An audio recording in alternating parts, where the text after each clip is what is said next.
Good afternoon. My name is Tawqeer Hussain, and I'm happy to welcome you on behalf of South Asia program of SAIS. And we have a great topic for discussion today and a great speaker, a very topical topic indeed, and a very knowledgeable speaker indeed. Auqaab Malik is assistant professor at the National Defense University in Pakistan, and he is currently visiting fellow here at South Asia program, and he has done a lot of work on this subject. He was also advisor to the National Counterterrorism Authority in Pakistan, and he's also doing his doctoral work on this. So you couldn't find a better speaker at this moment in the circumstances that we are discussing, and he has prepared very exciting slides. I had a chance to look at some of them, and I'm sure you're going to sort of benefit from his presentation, and also ask him very sort of relevant questions so that we can have a very exciting discussion. Auqaab, the floor is yours. Oh.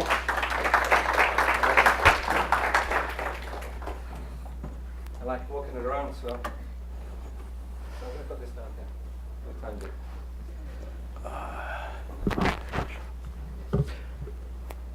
So I've been asked to give a presentation rather than just talking through the mic, so it'd be more interactive as far as I'm concerned with the screen rather than you, but that's later on for you guys.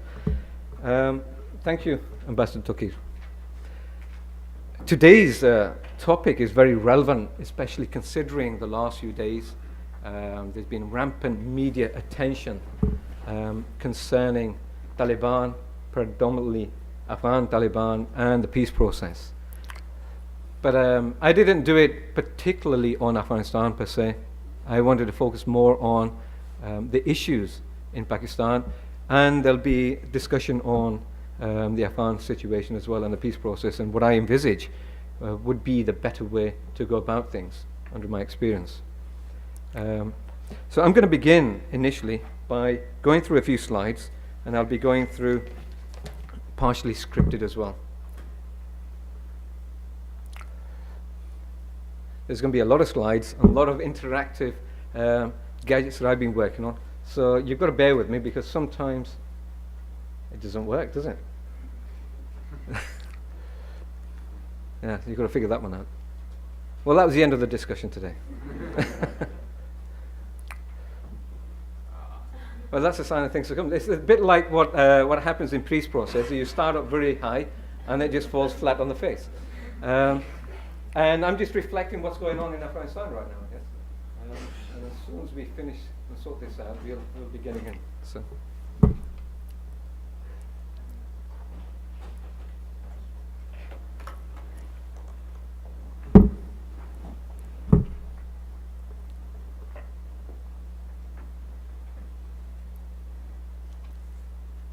Here we go.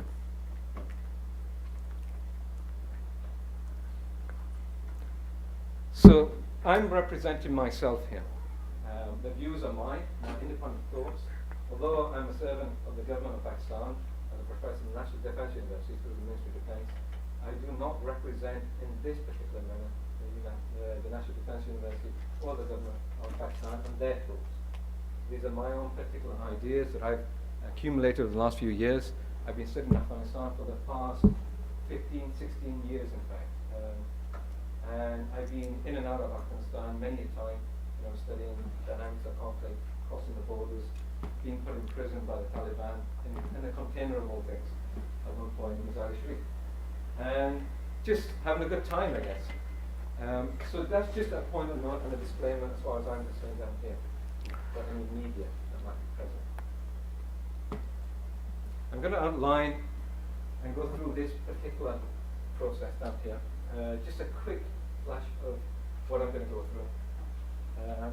Talk about the premise of my talk and understand exactly which line I am taking. Okay? People may not agree with it, and it may not be conducive to peace in Pakistan for the time being, but I feel that this is the best way forward in the long term. We'll talk about Pakistan's strategic interests, the challenges they have, and I'm going to compare the differences and the commonalities between the two types of Taliban, so Afghan Taliban as well as the Pakistani Taliban, and try to find out where they come together or where they collide to an extent. They are different entities, and you need to know that. And then the rationale and the methods that we use, briefly talk about how they've been undermining the state of Pakistan, for example. And at the end, Afghanistan peace process. Just to give you an idea of the context and what the problems are that may be associated with the future peace process. It's not all highlight over there. It's a very difficult time Afghanistan is going through, as well as Pakistan. This is Pakistan, unless you've not seen this before. It's been in the limelight lately. Generally, the United States has been in a negative limelight. I'll try to turn that around a little bit. Hopefully, if I can influence some of your minds, it would be of benefit to understand exactly what's going on there and the difficulties that country faces. And particularly, I'm going to concentrate on this particular area. The tribal areas. These graphics take a long time. And talk about the influence Taliban had prior to 2009 and how they changed the situation around in Pakistan to push them into a particular corner. Not just at the behest of the international community, but because of existential threat Pakistan faced from the Taliban in Pakistan.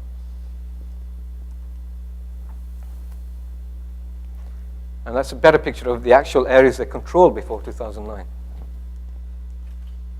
And afterwards, after the operations occurred. So let's begin.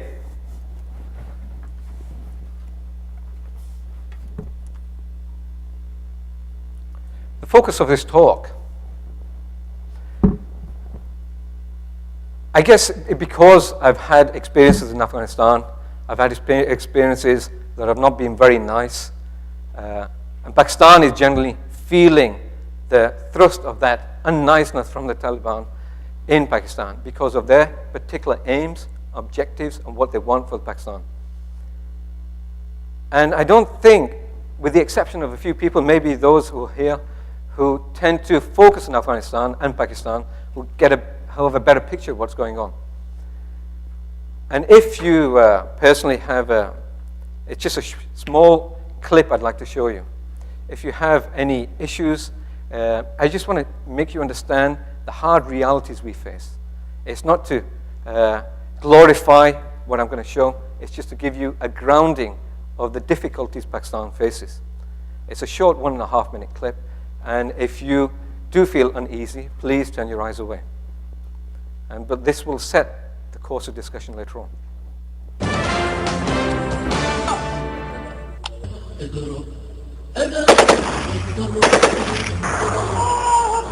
These were Pakistani soldiers who were captured from a cross-border raid by Pakistan Taliban who were based in Afghanistan,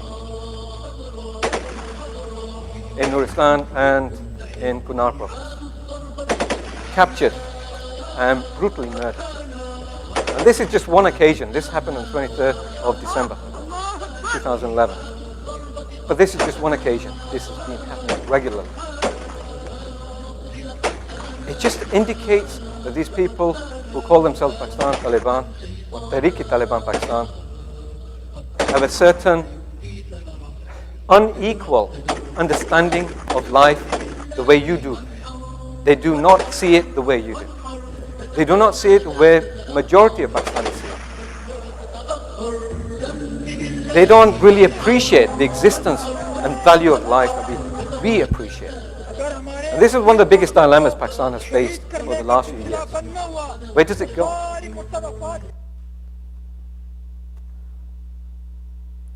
What are Pakistan's strategic interests in this? There's been confusion. The Tehreek-i-Taliban have historically shown very little tolerance for diversion from their interpretation of Islam, and hence very little tolerance of any other political system once they had secured majority control of Afghanistan, for example. That was the Afghan Taliban. The majority, or should I say the opportunity and leeway for dialogue is limited to within the confines of their interpretation, their particular interpretation of Islam, which is generally negated by the vast majority of Muslims, not only in Pakistan, but the rest of the world. To compromise with a political system, as I say it, and hence a government which they deem anti-Islamic, meaning Pakistan, is incomprehensible by Tehreek-i-Taliban Pakistan. Hence, their rejection of Pakistan's constitution and its current political system. According to the Tehreek-i-Taliban Pakistan's doctrine, their inclusion within a political process that is pluralistic is an anathema to their cause because it represents a compromise with an un-Islamic system of governance within an Islamic country. There is no pluralism within Tehreek-i-Taliban Pakistan. Their interpretation of Islam excludes it. Nor can there be any reversion to a democratic system once their limited interpretation of an Islamic state has been established. Even though it may have been created through a political process involving democratic and pluralistic competition via fair, impartial elections, which they may have taken part in. In essence, Tehreek-i-Taliban Pakistan perceives it, as they perceive it, an Islamic system is not compatible under their interpretation with a pluralistic democratic system of governance. In this respect, negotiations with moderate or good Tehreek-i-Taliban Pakistan may be counterproductive for several reasons. The extremely purist Deobandi school that all brands of Tehreek-i-Taliban Pakistan or the groups that are under that umbrella profess has little leeway for moderation in its interpretation of Islam. It's a very literal interpretation, a very black and white interpretation. In effect, it's not even an interpretation. In real terms, to be a moderate is to dissociate with the Tehreek-i-Taliban Pakistan completely. The only good Tehreek-i-Taliban Pakistan, therefore, is one that is not one Tehreek-i-Taliban at all. For this reason, the concept of negotiating with Tehreek-i-Taliban is doomed to fail in Pakistan if it wishes to continue on the path of democracy. So what does Pakistan really want? For 65 years, there's been confusion. But I want to take you back to the original vision of the founder and the original founders of Pakistan. One particular person, Muhammad Ali Jinnah, on the 11th of August, 3 days before the independence of Pakistan, in 1947, in the Constituent Assembly, he said, "You are free. You are free to go to your temples. You are free to go to your mosques or to any other place of worship in this state of Pakistan. You may belong to any religion or caste or creed. That has nothing to do with the business of the state." We're starting here with this fundamental principle that we are all citizens and equal citizens of one state. I think it should be kept that in front of us all, as this is our ideal. And you will find that in due course, Hindus would cease to be Hindus and Muslims would cease to be Muslims. Not in the religious sense, because that is personal faith in each individual, but in the political sense, as citizens of the state. This was the original vision of what Pakistan was. And it got lost after he died. In fact, I feel it was hijacked to an extent. It had a vision of national, global, peaceful coexistence, Pakistan did. But there's been confusion in this message. In respect to its ideological disposition, Tehreek-i-Taliban Pakistan represents a dire and existential threat to the future of Pakistan. That is, if we look at the current situation from a secular perspective, Pakistan has faced an identity crisis from its inception to an extent. However, it has not been confronted with the repercussions of its crisis between its dichotomous identities as both an Islamic and pluralistic state. It is mistaken that Pakistan was created as only one of two modern nations with religion as a basis of its origin, the other being Israel. In fact, it was created from its colonial origins as the Republic of Pakistan, and to espouse pluralistic and democratic values, as I've just explained. The exception of this was the tenure of Zia-ul-Haq, who promoted Sharia to condition society to the jihad being fought in Afghanistan against the Soviet occupation in the 1980s, at the expense of the long-term stability of Pakistan and Afghanistan, and the consolidation and legitimization of his military dictatorship. Nevertheless, Pakistan has been a relatively liberal society throughout its history, but has nevertheless always suffered a conflict in its identity, which has now reached a critical threshold. Do we go forward and progress to the stars as other countries are doing, or fervently return to the past for an irretrievable, perceived and self-constructed sense of bygone security, or go back to the caves?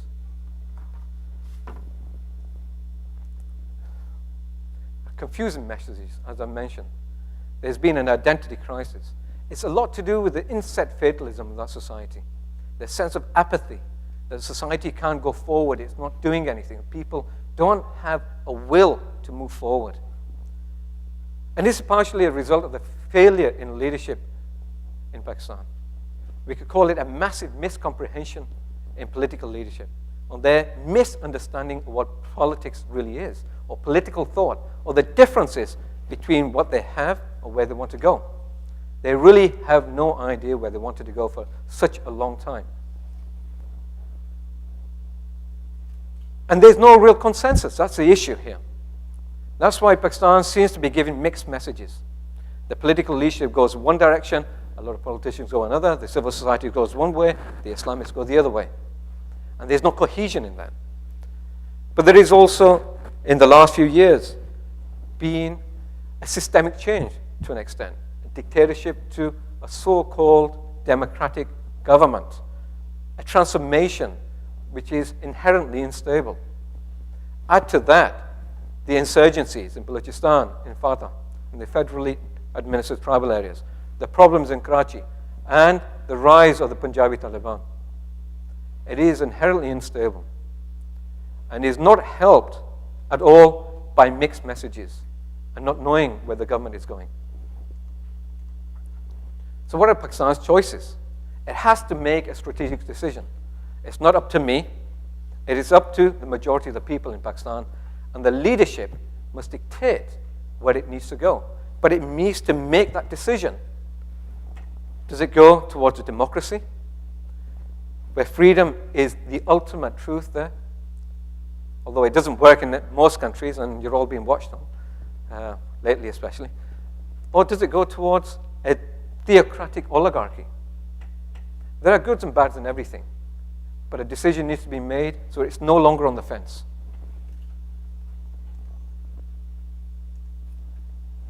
And there are many challenges. Foremost at the moment is terrorism. The current crisis. Pakistan has lacked a concise, comprehensive, or focused counterterrorism strategy that is self-sustaining, dynamic, and self-evolving to primarily counter the terrorists' ability to adapt to the changing nature of warfare both in Afghanistan and Pakistan. The umbrella organization, Tehreek-i-Taliban Pakistan, as well as numerous other associated and non-associated non-state actors have shown a remarkable ability to transform the way they fight and rapidly acclimatize to the change in every strategy employed by the government of Pakistan hitherto. As to the latter, every attempt the government has made to counter Taliban in Pakistan has been met with reconsolidation and further entrenchment. Punitive expeditions at the behest of the international community, and specifically the United States, have seen the Taliban in Pakistan weakened, but dispersed whilst enforcing a tactical retreat to fight another day, as was the case for the parent organization Afghan Taliban upon the United States invasion of Afghanistan in 2001. Pakistan has been suffering from a strategic dilemma as to whether or not to engage in a more far-ranging and immensely costly counterinsurgency campaign specifically against Tehreek-i-Taliban Pakistan, who are in possession of territory and have an ideological disposition towards the destruction of the state of Pakistan or its balkanization. What Pakistan faces today is a fully fledged insurgency that is utilizing a combination of guerrilla tactics, terrorist strategies to gain political leverage and dispensation. What it is really all about, what Pakistan is fighting, is controlling the national psyche. It is a media war, not just on the ground. People die every day. But the effect on society is immense, depending upon how the media, whether the government or Taliban utilize their strategies in the psychological war. It is an intense psychological war that is going on there right now. And it's very confusing for a lot of people who see it from the outside. Mixed messages are prevalent everywhere until you actually live in that society, and it's trying to shape the minds of the people in one direction or the other. Right now, Taliban faces threats that are domestic from militants, extremists, terrorists. There are ethno-nationalists in nation, the Baloch Liberation Army. From religious, that is Lashkar-e-Taiba and Tehreek-i-Taliban Pakistan, or even sectarian, which are vicious. A vicious campaign against the Shia community in Pakistan by Jaish-e-Mohammed, Lashkar-e-Jhangvi especially, who are predominantly the Punjabi Taliban. But it also faces other threats. Threats from an international dimension also. Pakistan has never and will never house Al-Qaeda or foreign militants willingly. It's very difficult to control them. We have Al-Qaeda and Jandala who would want a separate ethnic Baloch state who are also fighting against the Iranian state. And as I mentioned earlier, there needs to be a comparison made between the Afghani Taliban. We need to set aside exactly what they are and what the Pakistani Taliban are. There are a lot of commonalities, there are a lot of differences also. For example, both espouse towards the implementation of Sharia in Pakistan or Afghanistan. Both are from a Deobandi interpretation of Islam, which is very purist in nature. Both are predominantly pan-ethnic Pashtun. I'm a Pashtun, but I'm not Taliban, although I've lived with them. And they have a history of assistance with each other. They collaborated with each other. And it all started from the 1980s, when Pakistan was used as a safe haven for mujahideen to fight against the Soviet Union. And it was absolutely aided by the CIA and the United States. And the aim of both the Tehreek-i-Taliban Pakistan and the Afghani Taliban is the expulsion of NATO forces, US forces, ISAF, all foreign forces in Afghanistan. That is an uncompromising principle that they have jointly. And they help each other to do that. There are differences, however, in relation to Pakistan. Tehreek-i-Taliban is at war with Pakistan government and the military in a defensive war. Defensive jihad, they call it. They have rejected the Pakistan's constitution. They've evolved from different origins. The Afghan Taliban evolved from origins which were socio-economic in nature, but also a reaction to the devastating civil war in the early 1990s between the Mujahideen factions after the Soviet Union had left and the PDPA communists had been defeated. Whilst the Pakistani Taliban have evolved from that environment, but also have different systemic reasons and structural reasons for their existence in Pakistan. They evolved from the Fatah environment because of structural discrimination for the last 65 years, which I'll go into a little bit later on. But also, they have expanded throughout Pakistan now, to Karachi and southern Punjab especially, and Balochistan. And the ambitions, however, are very different from each other as well. Tehreek-i-Taliban have global aspirations, whilst, as you've maybe heard in the news lately, Afghan Taliban have accepted that they have no global ambitions. Their ambitions are only within Afghanistan, and that's it. I guess they've learned a lesson. And not to house any foreign militants, not to move forward in such a way they become very Afghan in orientation.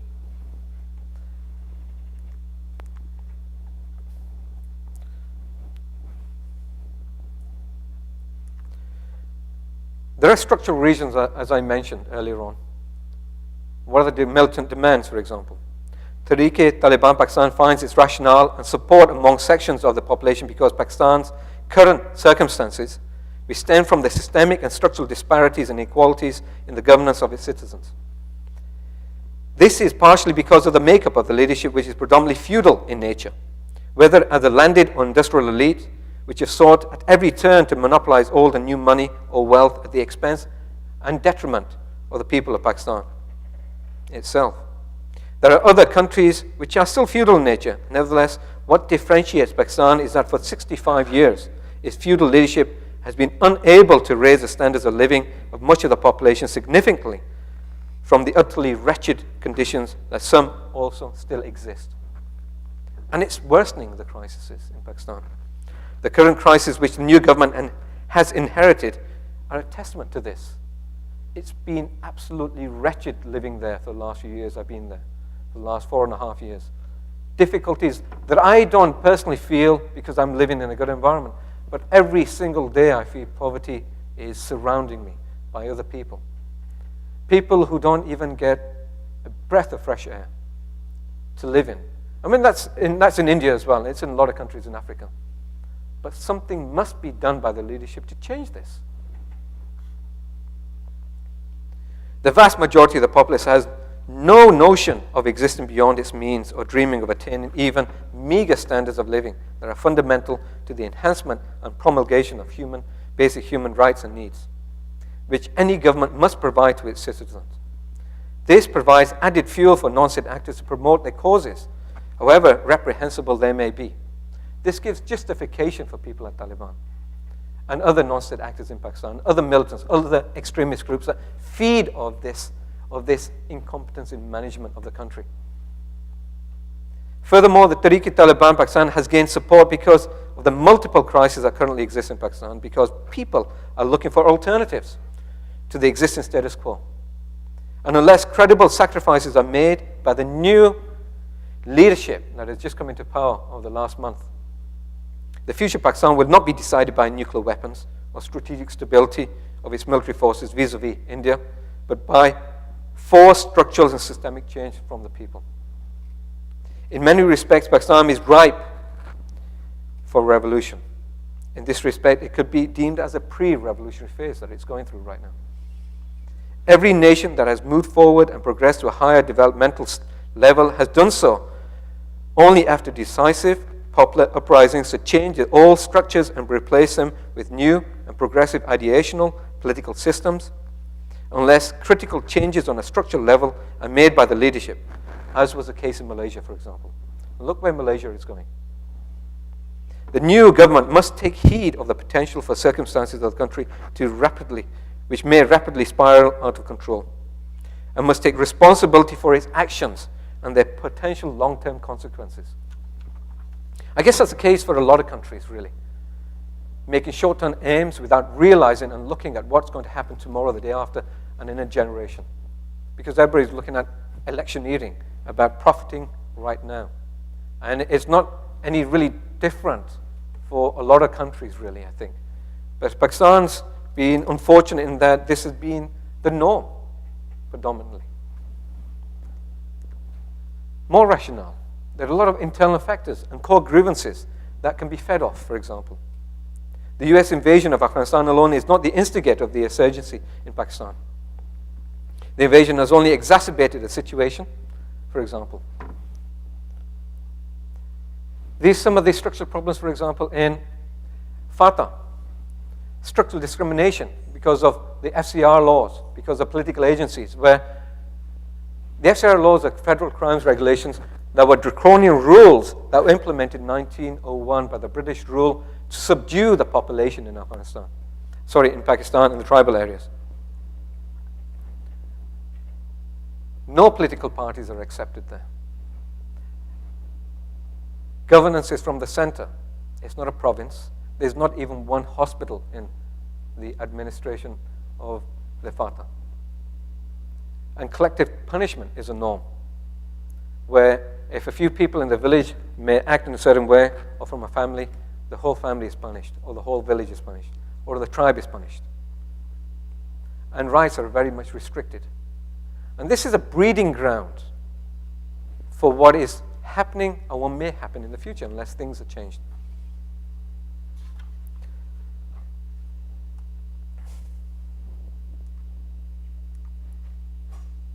There are external factors also, like the US invasion, as I mentioned. If we accept that the US invaded Afghanistan on the premise that it wanted to punish those that were responsible for the attacks on its mainland on 9/11, we must accept that the US is present in Afghanistan to prevent further attacks on its soil then, and by extension, the territories of all other allied nations, by definition Western. Therefore, if the rationale of the Tehreek-i-Taliban insurgency is the US invasion in itself, which they pronounce all the time, it is flawed and only a smokescreen for their current and intended future actions, which is the creation of an Islamic State under the Deobandi interpretation of Islam, which is very strict, which will not be supported by majority of Muslims in Pakistan, vast majority.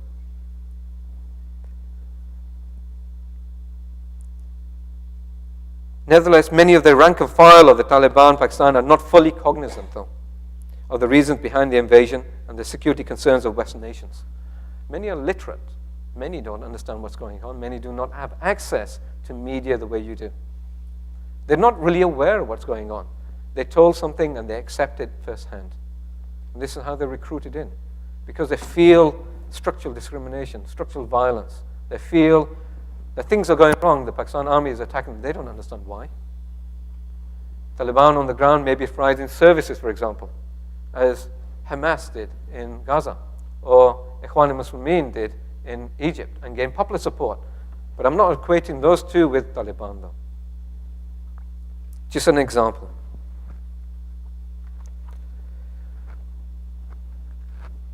Drones.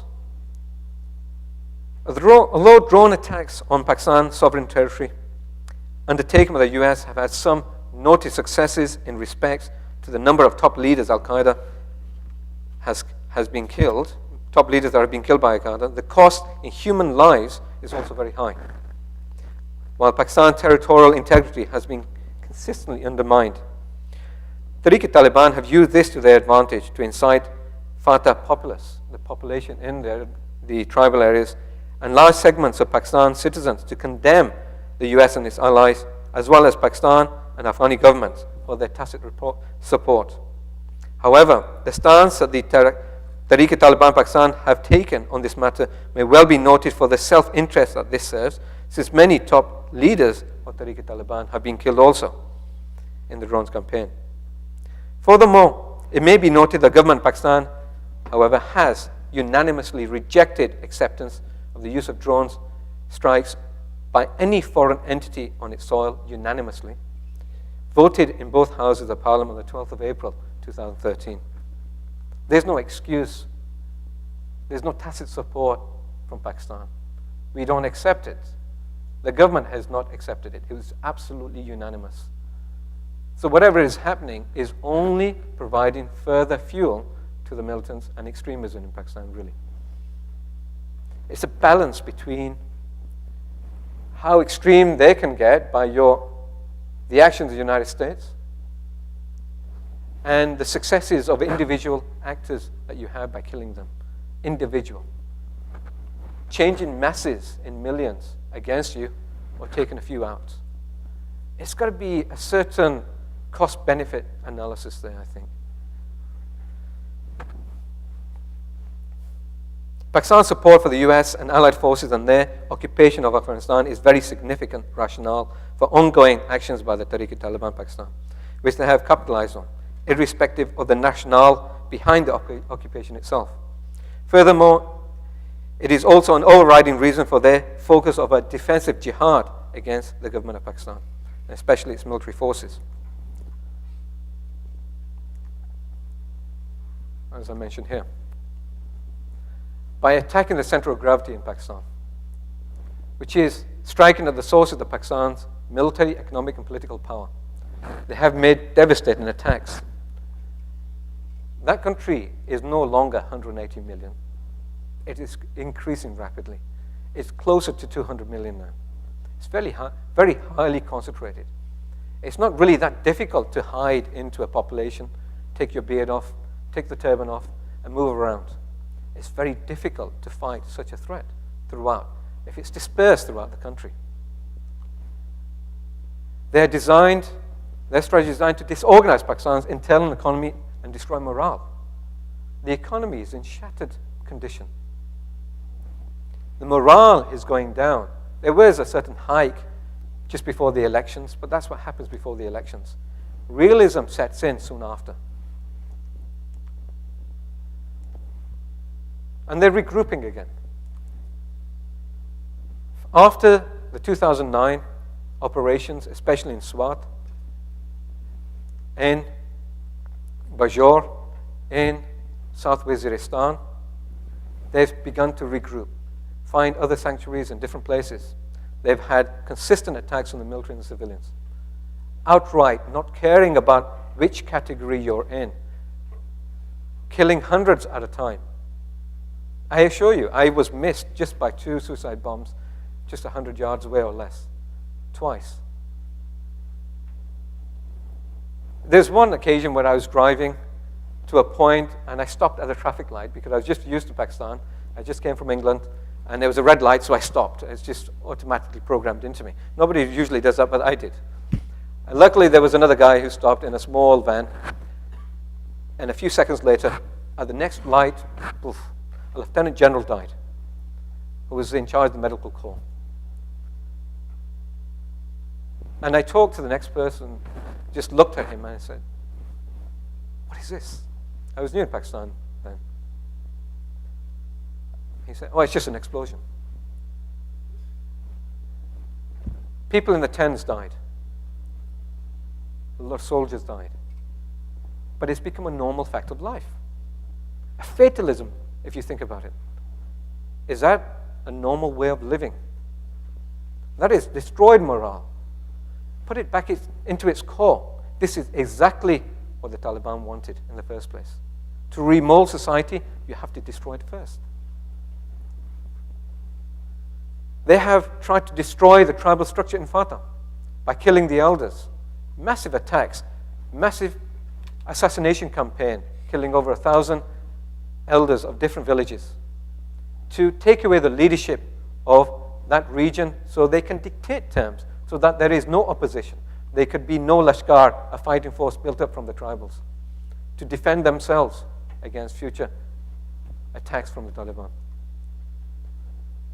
And since they dispersed from the operations, many have gone to Kunar, have gone to Nuristan in Afghanistan, and are continuing attacks on a regular basis from Afghanistan.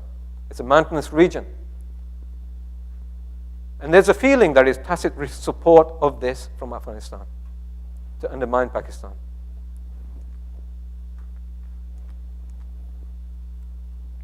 This is the region that we find from Kunar, very mountainous region, easy for the Taliban to hide. NATO ISAF forces have withdrawn from there. This is up to the Afghan National Army now, who are not doing much about it. This is the reality on the ground in Pakistan. Although we don't highlight it enough in the media, and that's a failing of Pakistan, in fact, that this isn't highlighted much at all. But these are devastating attacks, such as the one that you saw on the video earlier.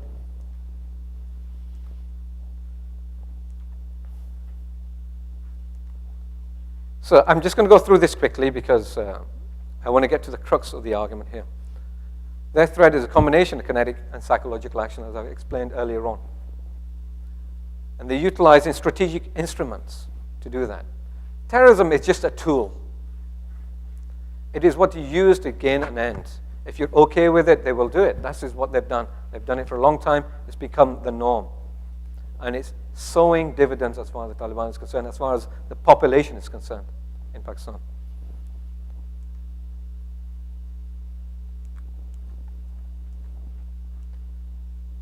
Utilizing psychological tools.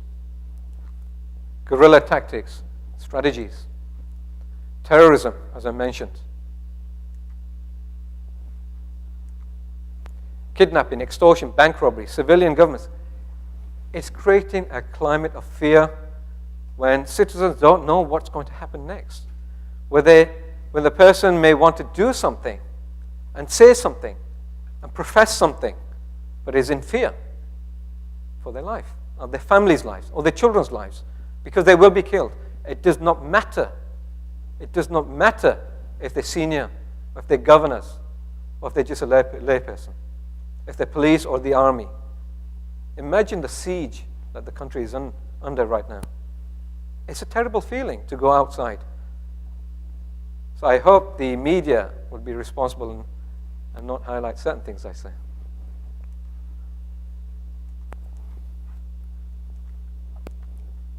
Quickly. This is generally the standard, I think, in any guerrilla campaign. And it's been devastating. And you've all heard much of this already. So what are the countermeasures Pakistan is utilizing?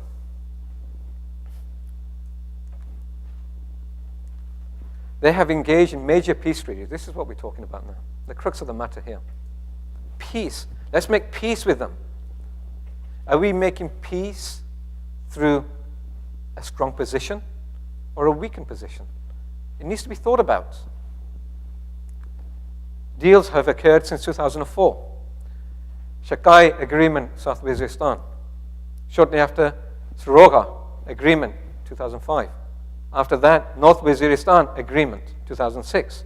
2008, another agreement. And as soon as the new government came in last month, they wanted another agreement.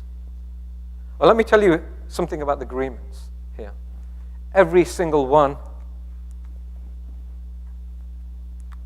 has failed. Every single agreement has failed primarily because the Taliban and their rationale for making these agreements in the first place was to consolidate themselves, to resupply themselves, regroup, to re-entrench themselves, and for expansion, to get a breather, to stop the campaign against them so they could do that.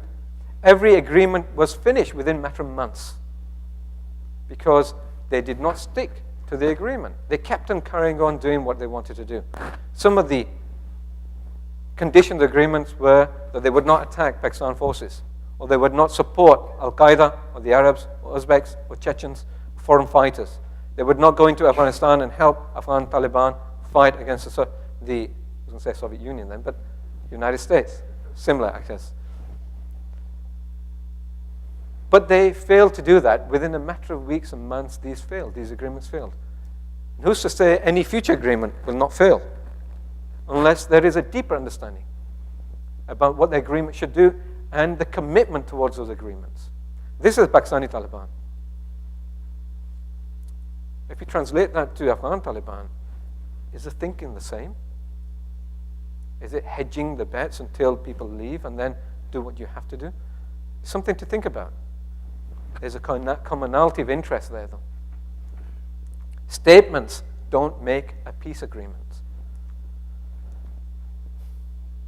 But they have an advantage, and they've taken advantage of the situation in Pakistan.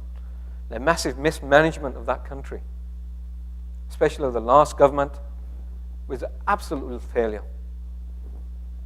Apathy and fatalism, as we mentioned. Irresponsibility, not taking responsibility for the actions that they were taking part in. Corruption, lack of identity, not knowing where you're going. Is this democracy? Well, if we see democracy, where's meritocracy? Where's egalitarianism? What about the nepotism? What about the corruption? What about the weak governance? This has split apart the society. There's confusion. And unfortunately, there was one way out. Just take the easy way out. Appeasement. Appeasement does not work. It's primarily because it's a reactive society. For the last 65 years, there's not been any direction in the country. No strategic vision. When there's a goal, they go towards a direction, and any strategy that is made is in the promulgation and achievement of that goal. But if there's no real goal to go towards, you're reacting here, you're reacting there. There's no direction. You're just fighting all around and not getting anywhere. And eventually, you're suffering as a result. Pakistan is conducting military operations, utilizing 3Ds, for example.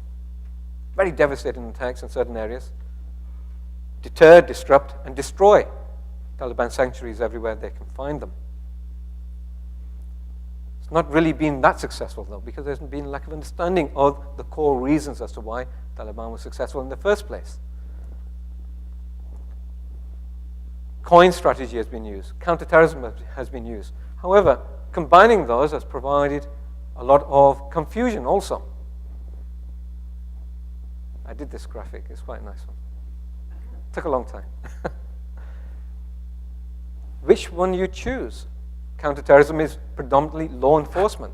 But when the military takes charge and uses kinetic action, is that counterterrorism or counterinsurgency? There was a certain amount of confusion in that because Pakistan has predominantly, Pakistan Army should I say, and the military predominantly facing India for such a long time that it took time to adopt to new realities on the ground, which has done recently and changing direction. And that is maybe a positive sign now. To look at the imminent threats, the existential threats on the ground in Pakistan from within rather than from without. The majority of the counterinsurgency strategy, for example, has been to clear, hold, build and develop like they have done in Swat. And the coin strategy as an all-government approach. However, in the last few years, the previous government, unfortunately, forgot about the taking control of this issue and providing governance through the build and develop aspect. So where does that go? The military is still in charge, but it's not there. The military is not there to build and govern. Not in a democratic system. The government must take charge of this aspect of coin for it to be successful.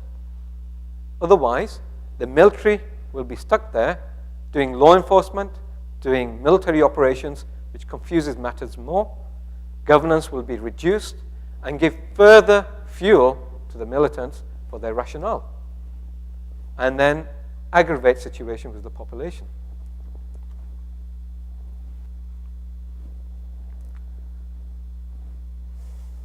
By focusing on dividing the different Tehreek-i-Taliban Pakistan groups and making them fight against each other, Pakistan is able to take some pressure off the brutal attacks that have been taking place over the past decade. These are the 3 campaigns, for example, over the last few years, which were quite successful. Beginning with Bajaur, and then Malakan, which is basically Swat area, pushing the Taliban out, as well as South Waziristan, heavy fighting there, and securing that environment. Pakistan has engaged in a psychological warfare campaign. Recent Pakistani maneuvers have also suggested seeking out lower to middle-ranking elements within Pakistan's Tehreek-i-Taliban that are not very religiously motivated, for example, foot soldiers and commanders, who have joined purely for economic, ethnic, or political purposes, rather than ideational or ideological. Nevertheless, this type of engagement does not necessarily translate into dialogue with the political leadership of Tehreek-i-Taliban Pakistan. This is particularly the army against in this reaction.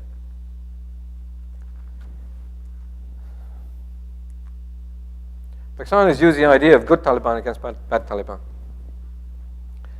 Military pressure has been put on, especially after the operation of Bayt al-Masood's death, has been pushing the Taliban into a corner, you could say, marginalizing Al-Qaeda and foreign fighters. However, maybe for short-term strategic interests, and maybe to the detriment, to an extent, of the long-term democratic future, if you're negotiating with good Taliban, bad Taliban, given the definitions I gave earlier on.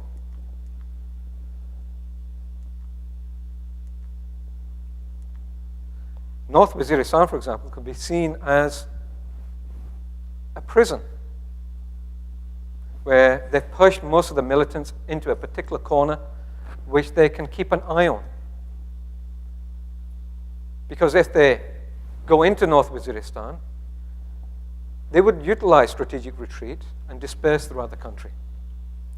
That would be, number one, massively detrimental to the country and the stability of the country. And it wouldn't help your drone programs. Because when you're in a concentrated area, the drones have been highly successful. I'm not giving a legitimation to drones, but I'm just pointing out a fact that once they were pushed into a corner, the drone success has been much better.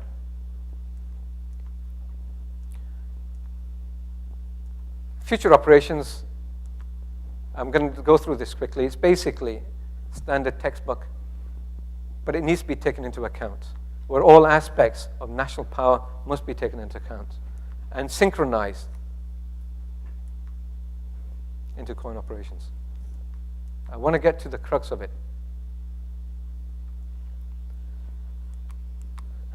And Afghanistan as well. And what does this mean about Pakistan and Afghanistan's reliance on peace in Afghanistan? There are real problems. Taliban Pashtun defection in Afghanistan and Pakistan to an extent.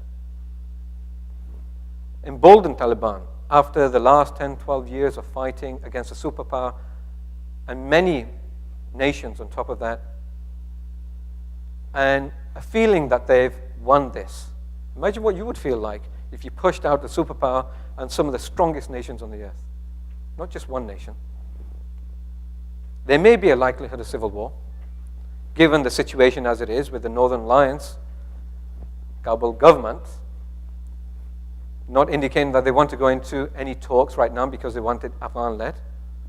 Taliban has made a strategic maneuver which they seem to have come out on top. But this has implications on the stability of Pakistan as well, as far as Tehreek-i-Taliban is concerned. And maybe they'll be emboldened to attack further targets and heighten that war. Pakistan is furthermore susceptible to terrorist attacks from across the board in Afghanistan. What Afghanistan may require to have sustainable peace, though, which is very difficult, is a deliberate indigenous national reconciliation process from within. Yes, Afghan-led. Taliban, the government, and all groups from within agree to stop fighting and build consensus upon that. However, that cannot be done alone. It must be with an honest regional and international process in line, synchronized, and a symbiotic effort, interactive all the way through. Is that possible? In reality, is that possible?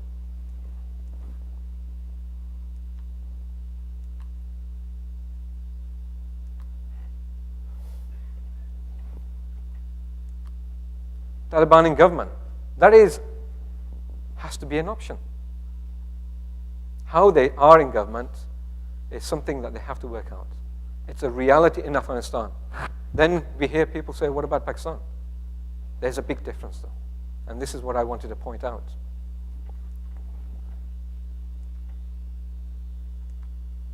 Peace in Afghanistan is highly unstable given regional rivalries. Pakistan versus India, Iran versus Saudi, and other nations and organizations that want to exploit the divisions within that country. So the earlier ideas I gave for a two-track approach is very difficult. But there is not much option but that at the end of the day. That's a real situation on the ground. So the likelihood is most likely there could well be a civil war if a determined effort is not made.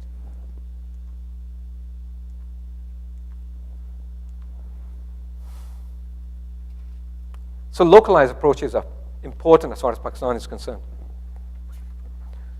I want to be brief on this. It relies on inclusive approach. A policy of inclusion is absolutely essential to reduce the rationale, motivation, and legitimacy of TTP and associated actors. Reduce it. Since the conception of a Pakistan and the people of Fatah have not been included within the citizens of Pakistan due to their exclusive policies throughout the country's existence. They've been pushed away continually. If the people of Fatah need to feel that they are part of Pakistan, to become part of Pakistan, if you do not accept them and push them away and don't give them the rights of ordinary citizens, why would they want to be part of that country? That is a big rationale, and that is being fed and fuels Taliban and such militant organizations. It may well not be their aim, but they are using that. Pakistan must right that wrong and change that inheritance from colonial rule.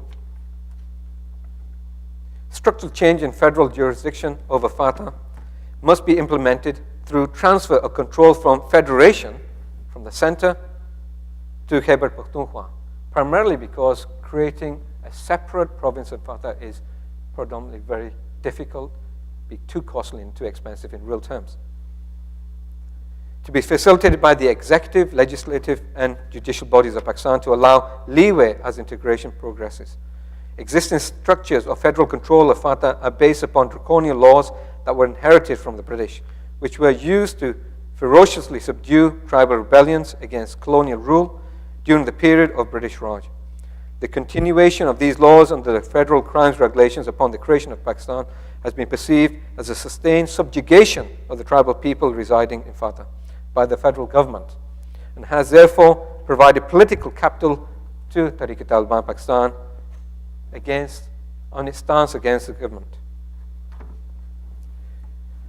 Pakistan's governance, leadership, has consistently maintained the status quo and has shown little interest in significant political change on a structural and systemic level. The feudal, landed, and industrial elite have consistently manipulated government structures for their vested interests and to the detriment of the vast majority of the population. It is the masses that are Pakistan, and not solely the elite. Considering that the government of Pakistan is predominantly composed of the elite of the country, a very small portion dictating terms, a lot of countries, but they have not taken responsibility for that, for the masses. Considering that the government is predominantly composed of the elite of the country, whether due to the lack of will, understanding, or sheer apathy, previous governments have shown that they are unwilling to make necessary sacrifices for genuine change to stop the exacerbation of the country's situation from becoming severely detrimental to its continued existence. Finally, this must change, and this is a message to the new government, which has a chance to change the future of Pakistan. Structural change and fair and honest governance in Pakistan is essential to prevent grievances from being rationalized or resurfacing. However, peace can only come from a position of strength. Negotiations, peace process is a negotiation between strengths. And Pakistan must negotiate from strength, not weakness. For Pakistan to continue towards democracy, peace will only materialize when Taliban comes into the fold of Pakistan's democratic future. It must accept the constitution and must accept being part of the democratic dialogue. Oh, we'll just have this last one. Questions?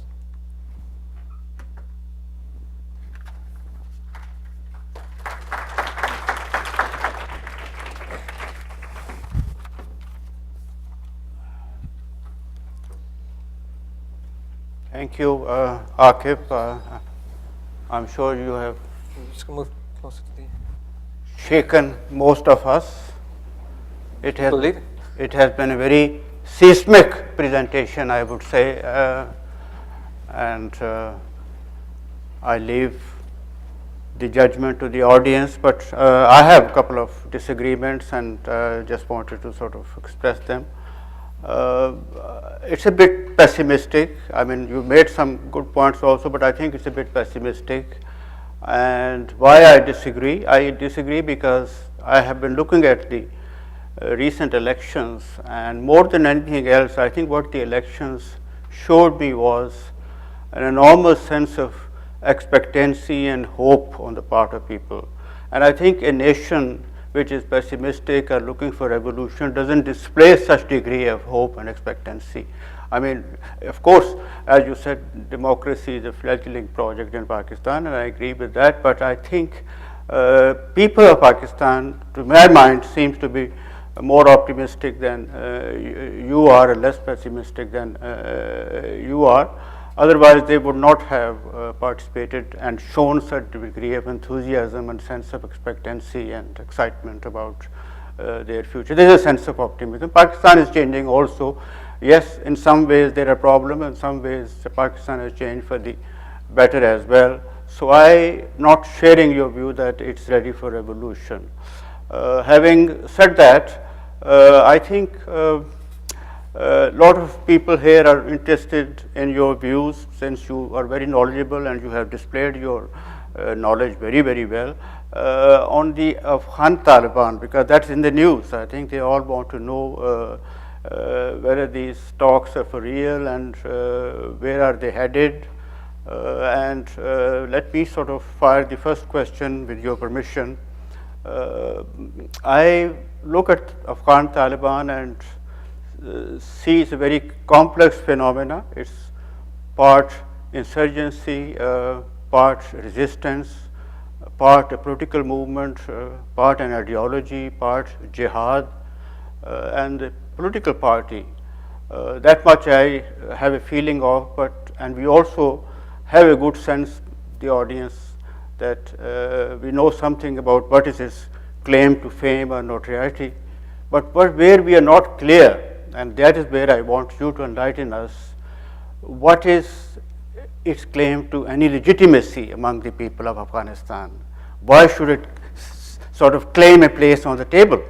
Why should it go and sort of have an office in Qatar, and what's exactly its support among the people of Afghanistan? I think that is where the issue is going to be decided. I think on that a lot of people would like you to sort of enlighten them. I mean, we know their claim to fame, but we don't know their claim to legitimacy. Thank you. I think legitimacy is defined within the environment that you're talking about. Whether it's defined by me is another issue. Over the last 12 years or so, there has been a foreign invasion. We all know the history, the graveyard of empires, for example. But during the initial stages of the invasion and the occupation of Afghanistan by US and Allied forces, power was distributed unequally. Now you may say, well, what does that mean, unequally? Over the forthcoming years after 2002, for example, yes, there was a Pashtun president, Hamid Karzai, who was a UNICAL executive and worked with George Bush at the time. He was a nice, close ally to have. He was Popolzai. He was legitimate in the sense that he was Popolzai, and his father was a legitimate leader of Popolzai clan of Durrani, who was killed by Taliban. So it seemed like an option to legitimate Pashtun dominance again. However, in the forthcoming years after that, the distribution of wealth, reconstruction, resources has been predominantly in the north, which has led to a large sense of disaffection amongst the Pashtun in the south and the east, which has fueled, to an extent, acceptance of Taliban to an excess by a lot of the village environment, to the extent that we generally hear that Taliban controls about 70% of the country. Not so the cities, but the rural areas which are the majority of the country and the population exists there. We only hear one side of it, the western side, that the locals do not want such people in. May be true in certain areas. But the US has also been promulgating very heavy night raids, disaffecting the population. This has provided more fuel for Taliban to an extent. Another reason is also that there has been no other pan-Pashtun I'm not saying Islamic Pan-Pashtun organization in Afghanistan that represents the whole of Afghanistan. The closest that comes to it, whether legitimate or illegitimate, has been the Taliban. I don't believe that whether I like them or not is a point. Whether I would want them in power is a point or not. The fact that they probably will come into a certain amount of power, whether it's in relative Pashtun areas and maybe not beyond, is another fact altogether. We may not want it, but it may become a reality. They are a military force that has been fighting a superpower. That legitimacy comes in itself as well. Being able to justify that, being able to fight a superpower and many allied nations to the point that they're all leaving and given up, literally, doesn't that impart a certain amount of legitimacy? How can you maintain yourself if you are not accepted by a certain amount of the population at least? Thank you. Let me sort of open the floor for questioning, and I'm sure a lot of people want to sort of ask you questions to clarify it. And please, go ahead. I'm actually a Georgetown student. My question is, oh, sure. I'm Alex Orleans. I'm a student at the Security Studies program at Georgetown. You brought up the night raids as something that creates more legitimacy by affecting disaffection among the populace, but at the same time it's been proven as a tactical innovation. At what point does denying legitimacy become more important than disrupting the battle structure of your insurgency opponent? Thank you. I think the night raids is just one example. For example, the way the US went about different operations. You look at the National Afghan Army. I wrote an article in 2003 indicating the formation of the new National Afghan Army and security sector reform. And at that time, there were 38 generals in that proposed army and what it was doing. There was only one Pashtun general. Currently, if you look at the statistics right now, you'll find a massive disproportion of Northern Lines higher ranks as opposed to Pashtun. If you look at the general ranks, there's still a disproportion, but less so. But they're not in the leadership structures. They're not in the decision-making bodies as far as the military is concerned. What does that indicate to you? There is a desertion rate of 50,000 a year of the Afghan army. When the Americans leave and predominantly leave, and when in 2015 it becomes a distant subject matter, and in Congress the rationalization of funds to Afghanistan becomes more difficult, when the funds dry out, what will happen then? We're not talking about tactical issues here so much. These just disaffect people. There's a certain understanding of how to go about things. Civilian access, civilian targets, civilian injuries. There was an operation, 2011, again in Marja. And the operation, the name of the operation was in Farsi. Coming into Pashtun areas in Helmand. What did that display to the local population? In Dari, it's not a Pashtun operation, it is from the north. In essence, that's what's believed on the ground. And the fighting has been predominantly in the south and the east. Is a feeling that the Pashtun feel subjugated in this respect, and not having their power represented to an effect. Please. Khalid.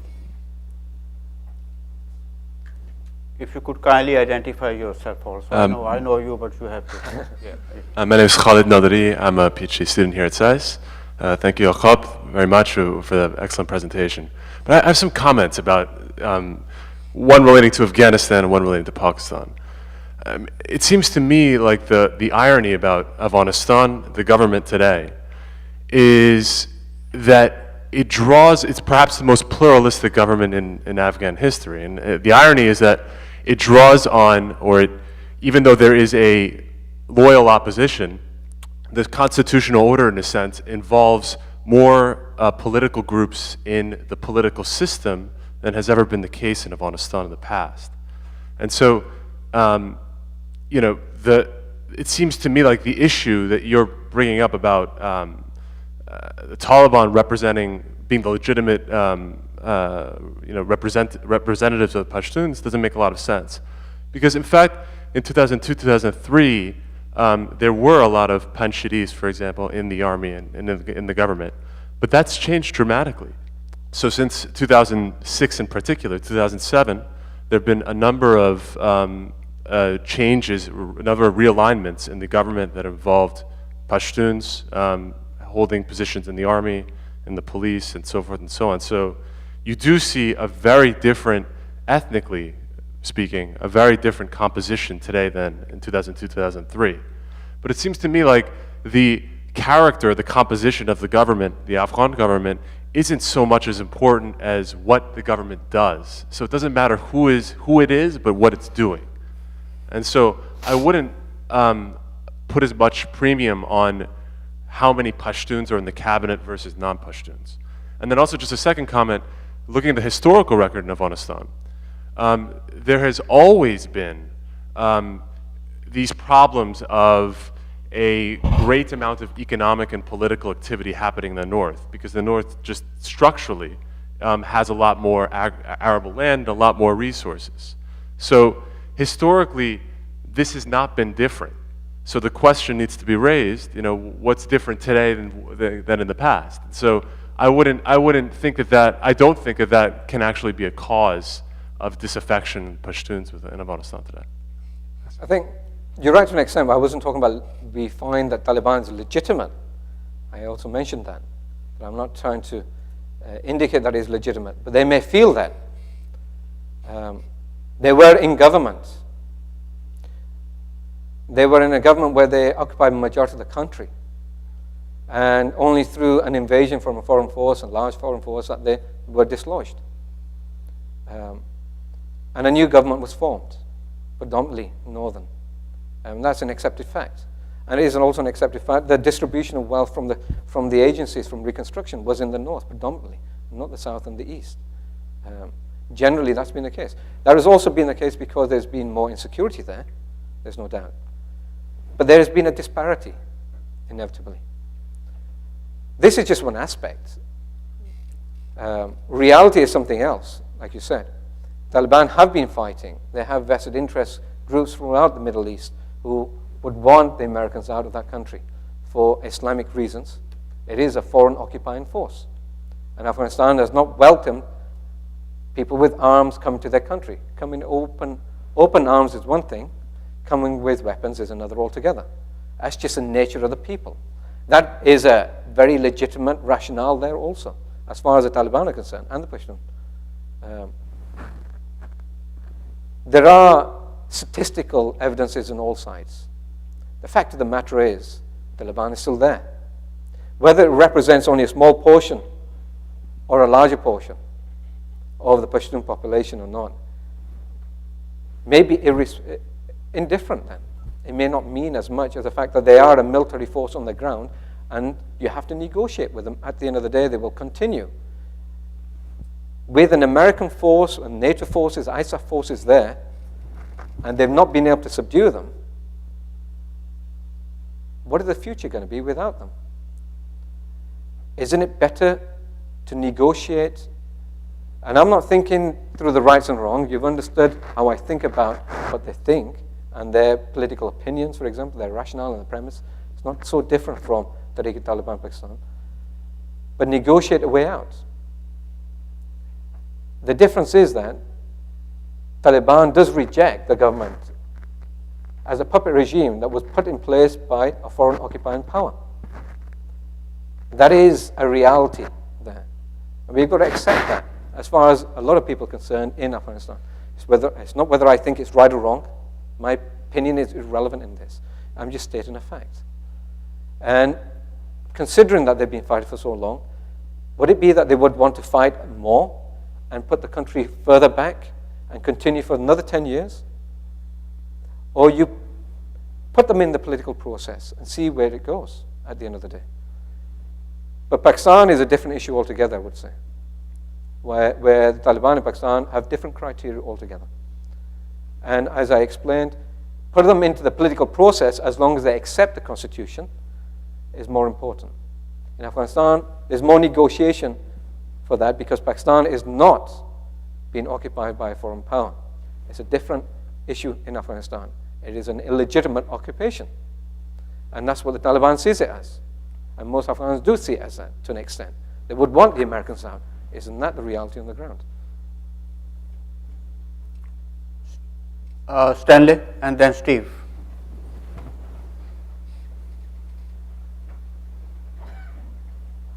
Stanley Kober. Mao Zedong said, political power grows out of the barrel of a gun. Mao Zedong is somebody who came from nowhere to become the absolute ruler of China. I'm wondering if we aren't putting too much emphasis on legitimacy. In that regard, let me read something from, I think it's this week's still, Friday Times about Karachi. Violence in Karachi is gradually increasing, and the Taliban have been carrying out Jirga-style beheadings and formed a shadow government in parts of the city, a shadow government in Karachi. That is political power growing out of the barrel of a gun. How do you assess the trends in the balance of power? Karachi's been going through a lot of issues lately over the last few years. In fact, it wasn't just over the last few years, it's been a couple of decades, in fact. A lot of instability, mismanagement of governance, mismanagement and the lack of concentration from the center as well for long-term objectives to stabilize Karachi. The Taliban have come into a void, a vacuum to an extent, to impose what they want.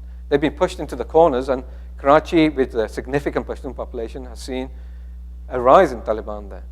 And when the new kids on the block come, they need to show what they mean, unfortunately. You're right. And this is the point I was making. Legitimacy is one aspect as far as the people are concerned, but to gain power, you do need force. You do push that forward if you're willing to go to the extremes, which the extremists do, and push the population to a particular corner to accept them. This is what the Taliban is doing, unfortunately. Karachi is a particularly difficult situation. There are multiple entities there. Political assassinations were regular, especially before the elections. MQM against ANP and vice versa, and the Taliban now in the pot. And it's a breeding ground for disaffection, even more so. And whatever Taliban is going to go, they think when they reject the constitution, they reject the government, wouldn't it be possible, therefore, that they would support their own form of governance then, wherever they can put it, wherever they can gain territory or wherever they have issues. This is another form of threat also to the population, and as a form of displaying power to the Pakistan government and in Karachi and Sindh. Whether it's right or wrong is another issue altogether. We think it's wrong, obviously. It's illegitimate. When a mafia, for example, in Italy, when the mafia was very strong, or even in New York or other parts of the United States, in California, in Florida, when they were dictating and had protection rackets, they had their own form of government within their own localities. They didn't accept what was happening. They were running away a lot of the time. But this is very much the same, is it not? We can see it as a criminal enterprise, and there's not been much done about it. But you've got 20 million people in Karachi, and it's very difficult when you're fighting a multi-fronted war with different groups, insurgent groups. To an extent, there are between 50 and 60 different groups in Pakistan now, with varying interests and varying objective also, who are confronting the state and rejecting the state's monopoly of power. It's difficult unless there is strong leadership, as I mentioned earlier on. And the fact that there are so many structural problems provides fuel to these people. Whether they think they're legitimate or not is not the point. You're right. Steve. Steve Cohen, Brookings. Could you elaborate a little bit more on the Taliban Pakistan and the Taliban Afghanistan comparison? In particular, do they share the same ideology, at least in principle? Was there ever any military training between them, or assistance between them? And finally, is there any organizational or any ethnic relationship between them? As I mentioned earlier on, certain commonalities are predominantly Pashtun, but in Afghan Taliban there have been Arabs there, Al-Qaeda, Chechens, Uzbeks fighting with Afghan Taliban against the United States and ISAF forces. It's slightly different in Pakistan. They are predominantly Pashtun because it's in a Pashtun environment they exist, a territory that is encompassing most of that. But there are also now a growing number of Punjabi Taliban and people from Sindh. When I was running around Afghanistan, I was embedded with different groups and trying to understand, when I was doing my doctoral thesis, different type of militant groups to understand the rationale behind what they were doing. You know? And there were militants from different aspects, different parts of Pakistan, from Sindh, from Balochistan, from Kashmir, from Punjab. I think Taliban in Pakistan is predominantly more ethnically varied than the Afghan Taliban. The Afghan Taliban are very much more rooted in the territories in Afghanistan and from Afghanistan, predominantly Pashtun, by far. Although once I did meet a Tajik mullah who was part of Afghan Taliban, his name was Ahmed Jan. The Tajiks in the government would reject that, but I met him firsthand. We had a nice chat. And I was wondering why he was so unserious about the situation in Afghanistan at one point. There are linkages there. There are linkages from training because historically they've been together. They've been coming across the borders together. Pakistan's, Taliban's objective is also the expulsion of the American forces as well as ISAF forces from Afghanistan. And they've been collaborating with the Afghan Taliban to do this exactly. And providing safe haven for Afghan Taliban within areas of Pakistan, unfortunately. And allowing them certain infrastructure to support them against Pakistan military and the government. So there is that linkage. There are differences I explained also. So it's a very complex situation. Pakistan has been fighting a war where there are multiple groups in Fatah, in the tribal areas. Some they support, like Mullah Nazir, who was killed on the 2nd of January this year by drone, because the Americans felt that he was targeting their forces, and he was. But that was not conducive to the Pakistan situation because he was not fighting against Pakistan. That front was clear. We don't know what's going to happen with that right now. Then you've got Baradar, and then you've got other groups, which I'd rather not mention right now. It's a complex situation and extremely mind-boggling when you're on the ground, and if you're a military man or you're in the government and you're trying to compromise between one or the other. Do you want to face a multi-fronted war which would be massively devastating for Pakistan, or do you compromise on one front to an extent and go after another, one enemy at a time, which is what they've been doing, pushing them into North Waziristan. So it would, I feel, be a mistake to attack North Waziristan for the time being. If we see it as a prison, for example, they could disperse into the rest of the country. That will be devastating for stability of Pakistan. Yes. One last question over there.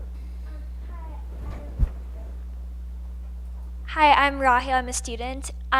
Do you believe that Prime Minister Sharif deserves some of the criticism he's been receiving about being too friendly with the Taliban inside Pakistan?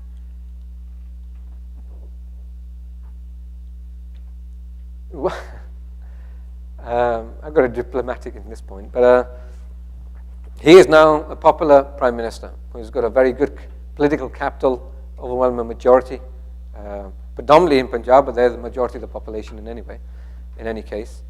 I guess he feels that he needs to resolve the situation in Pakistan. I may disagree with how he might want to, because as I pointed out, compromising from a position of weakness is not the best way to go about things in the long-term future. You have to do it from a position of strength. And I would criticize him to that extent. So coming straight into power and give them credence is not a good way of going about negotiations. If the Taliban were really serious, they would be coming from a point where they would come openly to maybe accept Pakistan's constitution, because it's not going to happen any other way. But they withdrew immediately after Wali Rahman was killed by a drone attack a few weeks ago, shortly after the elections, which would indicate, therefore, that the Taliban weren't really serious about negotiations. They were doing exactly what they were doing before. They needed to have respite and regroup, because they've been under attack from the military consistently and been pushed into a corner. And Pakistan military is in a position of strength in this respect.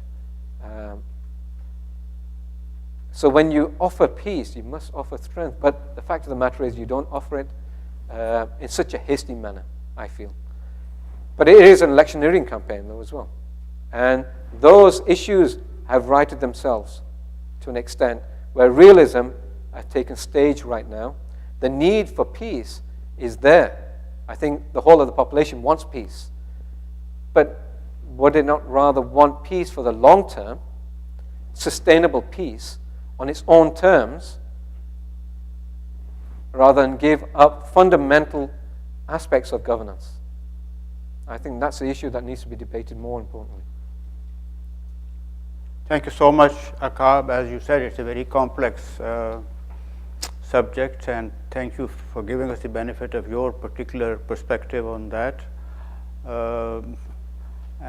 Let's hope for the best for Pakistan and for Afghanistan and for the relationship between the two. Whatever little I know about Prime Minister Nawaz Sharif, I think he is a friend of Afghanistan, and he is desirous of friendly relations with Afghanistan and with India also. And I think you will see certain positive and encouraging sort of changes in the foreign policy of Pakistan. On this optimistic note, let's give him a hand and thank him for that. Thank you.